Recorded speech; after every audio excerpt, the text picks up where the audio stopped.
ውድ የቤታችን ሚዲያ አድማጭ ተመልካቾቻችን አሁን እያደመጣችሁ ያላችሁት ከቤታችን ሚዲያ የቤታችንን ቅምሻ ነው። በዛሬው የቤታችን ቅምሻ ዝግጅታችን በኢትዮጵያ ስላሉ አዳዲስ የመንገድ ደህንነት ደንቦችና ታሳቢ ስራዎች የተነገሩ ወሬዎችን ይዘንላችሁ መጥተናል። በጋራ መልካም ቆይታ እየተመኘንላችሁ ቤታችንን ሰብስክራይብ በማድረግና የደወል ምልክቱን በመጫን ከቤታችን ቅምሻ ዝግጅቶች በተጨማሪ የቤታችን ትንታኔዎችና የቤታችን ዜናዎች ዓለም በሳምንቱ ዝግጅቶቻችን እንዲደርሷችሁ አድርጉ። ለምትሰጡን አስተያየቶችና የውዴታ መልሶች ሐሳቦቻችን ብዙዎች ጋር እንዲደርሱ ሼር ስለምታደርጉልን ከልብ እናመሰግናለን። ከዕለቱ ዝግጅቶቻችን ጋር መልካም ቆይታ ይሆንላችሁ። ከመሸጋገሪያው በኋላ እንመለሳለን።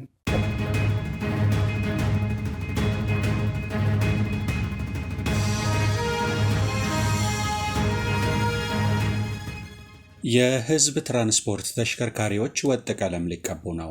መንግስት በአዲስ አበባና ሌሎች ከተሞች የህዝብ ትራንስፖርት ተሽከርካሪዎች እንደየአገልግሎታቸው አይነት ወጥ ቀለምና መለያ ኮድ እንዲኖራቸው እቅድ መያዙ ተሰምቷል።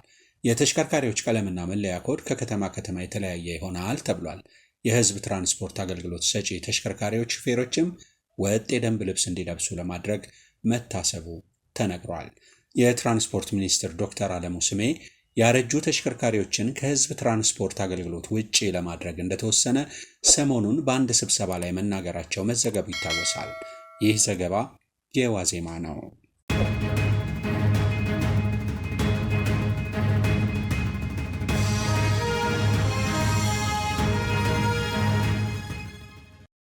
በተሽከርካሪ ውስጥ ጫት መቃም 10,000 ብር ያስቀጣል ተባለ።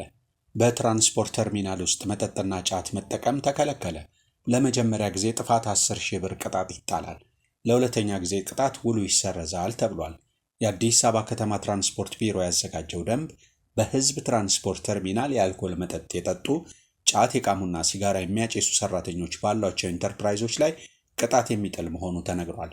በተርሚናል አገልግሎት ላይ ያለ አልኮል የጠጣ ሲጋራ ያጨሰ ወይም ጫት የቃመና ለመልካም ስነ ምግባር ተቃራኒ የሆነ ድርጊት የፈጸመ አባል ያለው ኢንተርፕራይዝ ለመጀመሪያ ጊዜ ጥፋት 10,000 ብር እንደሚቀጣ ደንቡ ያስረዳል ሲል ሪፖርተር አስነብቧል። ለሁለተኛ ጊዜ ጥፋት ከፈጸመ ኢንተርፕራይዙ ውሉ እንደሚቋረጥ ተነግሯል። በተመሳሳይ ማንኛውም የተርሚናል ኢንተርፕራይዝ አባል ያለ ደንብ ልብስ መንቀሳቀስ አይችልም ሲል ሪፖርተር ዘግቧል።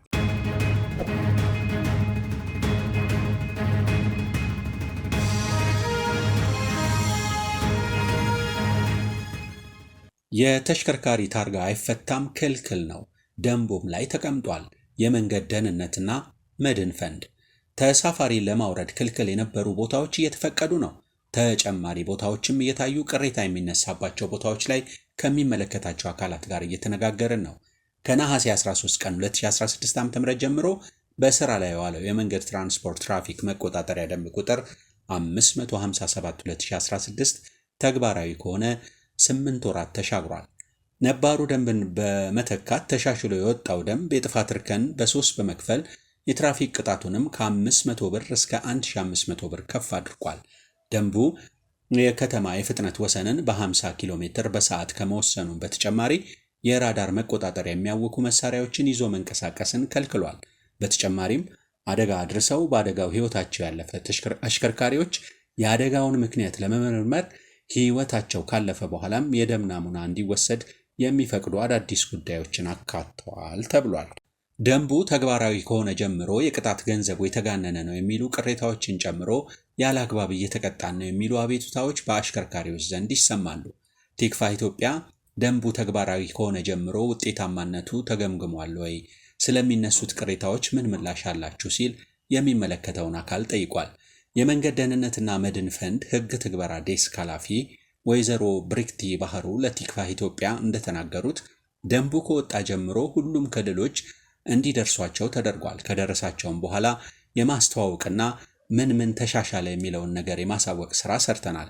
በወጣው ደንብ መሰረት ስራ ጀምረዋል አልጀመሩም የሚለውን አንድ ዙር ገምግመናል።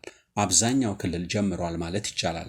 አጀማመራቸው እኩል ባይሆንም ቅጣቱ ተጋኗል የሚል ቅሬታ በሚመለከት ከዚህ በፊት የነበረው ቅጣት አስተማሪ አልነበረም፣ በጣም አነስተኛ ነበር ያሉ ሲሆን በተጨማሪም ዋናው ዓላማችን አደጋን መቀነስ ነው። ቅጣቶቹ የተቀጡት ከአደጋ አንጻር ነው። ቢያንስ ግንዛቤ እያገኘን ነው። ቅጣቱ ይሄን ያህል ነው የማለት የመጠንቀቅ ነገር አለ፣ ለውጥ አለ። ደረጃ 1፣ 2፣ 3 እና ልዩ ጥፋት እርከን ተብሎ ነው የተቀመጠው።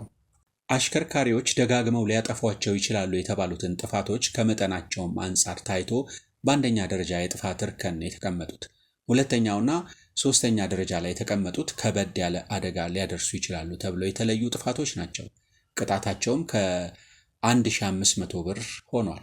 ተጋኗል የሚል ካለ የማያጠፋን ቅጣቱ አይመለከተውም። ቅጣቱ የሚመለከተው አጥፊዎችን ብቻ ነው ብለዋል ኃላፊው። ስፒድ ሊሚተር የሚገጠምላቸው አሽከርካሪዎች አሉ። ይህንን ስፒድ ሊሚተር በትክክል እንዳይሰራ የሚያበላሽ አለ። እንደዚህ አይነት ቴክኖሎጂዎችን የሚያሰናክሉ ካሉ የገጠሙት ነገር ይወረሳል፣ በወንጀልም ይጠየቃሉ፣ ቅጣትም አለው።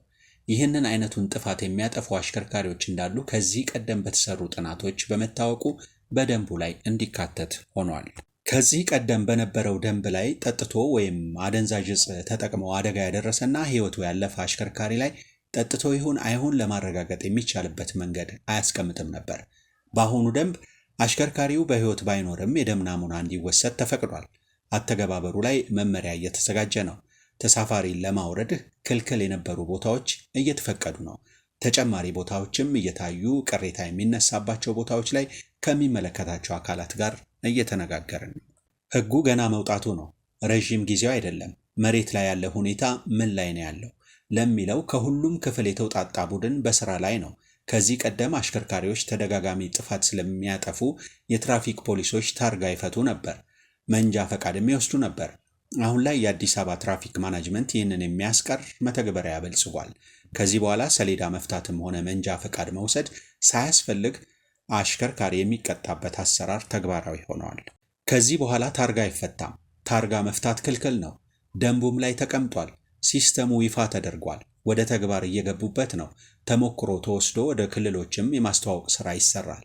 በሕጉ መሰረት እንደማይፈቀድ ሁሉም ግንዛቤ እስከሚኖረው ጊዜ ይጠይቃል። ከዚህ በኋላ ታርጋ መፍታት አይፈቀድም ብለዋል። ከዚህ ቀደም የተሽከርካሪን ሰሌዳ መፍታት ክልክል ነው የሚለው ሕግ በተጨባጭ ለምን ተግባራዊ አልሆነም የሚል ጥያቄ ተኪፋ ኢትዮጵያ ለአዲስ አበባ ትራፊክ ማናጅመንት ባለስልጣን አቶ ክበበው ሚደቅሳ አቅርቦላቸው ነበር። አቶ ክበበው ሰሌዳ ቁጥሩ የሚፈታበት አጋጣሚ ይኖራል። እሱም የሚሆነው የቅጣት እግድ የደረሱ ከሆነ፣ መንጃ ፈቃዳቸው ላይ ያለው ስልክ ቁጥራቸው የማይሰራ ወይም የክፍለ ሀገር ከሆነ ይፈታል። ምክንያቱም አስገዳጅ ምክንያቶች ስለሆኑ። በሂደት ግን የሁሉም ሰው እንዳይፈታ እናደርጋለን ሲሉ መልሰውልናል።